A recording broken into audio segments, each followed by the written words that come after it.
John 7:45.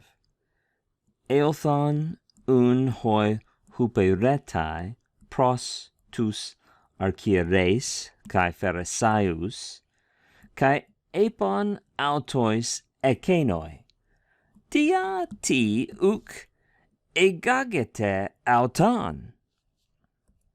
Here we've been reading about Jesus teaching at the Feast of Tabernacles in the temple courts. And if you look back at 732, verse 732, you see that the chief priests and the Pharisees had sent attendants, or perhaps in this context, officers, temple officers, so that they could seize Jesus, so that they could seize him. But we read here, we pick back up with that thought, and verse 45, we read, so the attendants, or the temple officers, came.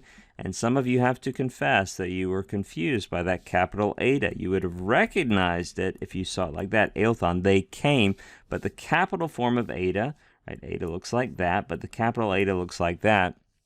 And if you haven't seen it for a while, it might have thrown you off, all right? It might have thrown you off. Why is it capitalized here? Probably, it's just cut and paste from a Greek text, probably because it's the beginning of a new paragraph. And that's one way in the critical text of showing the beginning of a new paragraph is with a capital letter. So let's pick back up. So the attendants, or the temple officers, came to the chief priests and the Pharisees, and those ones, that is, the chief priests and the Pharisees, said to them, that is, said to the attendants, to the temple officers, on account of what? In other words, why?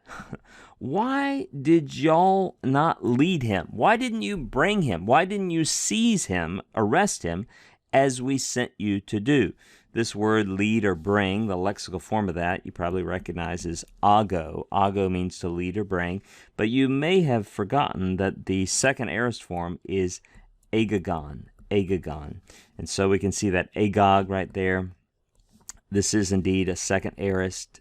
It's an active indicative second person plural. And the chief priest and the Pharisees are addressing here the group of temple officers. They say, why have y'all not led him here to us as we commissioned you to do?